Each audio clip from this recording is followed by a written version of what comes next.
Time was, they said the earth was flat, but now they say it's round. But strange enough, though true it is, no proof has ever been found. Astronomers will tell you if you ask them, and o'er. Proofs are by no means wanting, by the dozen or the score. Copernicus has told us this, and Newton and the rest. And people say these are the men who surely should know best. Herschel indeed says in his book, we take it all for granted. But common sense says nowadays that something else is entirely wanted. Glacier the Bold, we have been told, has been far above the ground, but bold enough are we to say that proofs he never has found. And if it be true that the earth's a globe, who better off than he to say when looking down upon the globe I plainly see? But he had said so.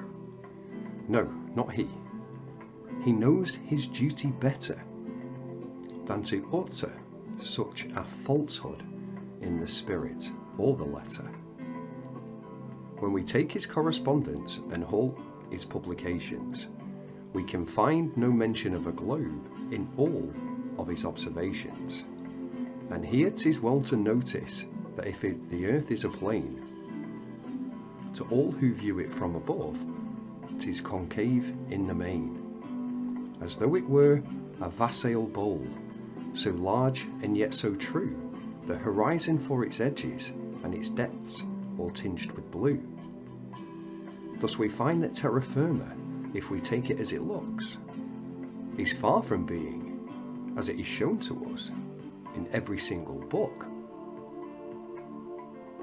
For in them is nothing that it would seem, if to look at like a cup, but a circle with a man or woman on it, and a ship, perhaps, sailing up. A globe this is to represent, having bottoms, sides and top, and people all around it, there, by some means, made to stop. And all the while 'tis spinning on an axis like a toy. At least such is this theory, and it is taught to every single girl and boy. 600 miles an hour at London, 'tis its rate it's going, headless are like a thunder's roar or winds that may be blowing. Professor Airy in his lectures says, young men, do you believe it? We answer no, and tell him he himself need not conceive it. But this rotation is as naught compared to what we're told of its revolution in its orbit around the sun so bright and bold. For although we are so wicked as to say there's nothing in it, the astronomers assure us that it is 1,000 miles a minute. All evidence that we may get from the senses that we own is nothing more, they tell us, than we are stick or stone. They have long since failed to trust them, as Argo plainly tells us, and yet to trust these very men old etiquette compels us. Trust them of course we will, when nature's represented, but from putting faith in theories may we ever be prevented.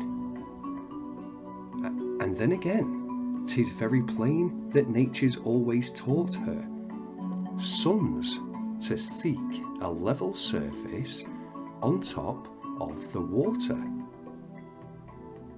But nature and her sons must learn of the saviours who will teach them, for our theories have gone enough, and who shall dare impeach them? The earth's a globe, and having on its surface lake and sea, what other form than globular can the surface of them be? But water must be level. Oh well, then never mind. That's but a trifling circumstance, some opening we shall find. Just to say that level's convex, and convex say it's level, and then all the mean objectors we can send them to them. Books we publish far and wide, just to have our own views in, and they will find them one and all instructive and amusing. We have been told in language bold that the distance of the Sun from Earth is 64 millions to 91. In 63 in years gone by, 'tis was taught in every school, who forgot was 95, was considered a fool. But trace the figures further back to see this great veracity that has been taught for sober truth in a so-called respective society. There's 81, 54, 12, 'tis a fact, have all been told in earnest in the science they call exact. But it is only here indeed the error has been found. One wrong begats 1,000 till the error runs its round. The planets one and all have size and distance altered according to astronomers who never yet have faltered.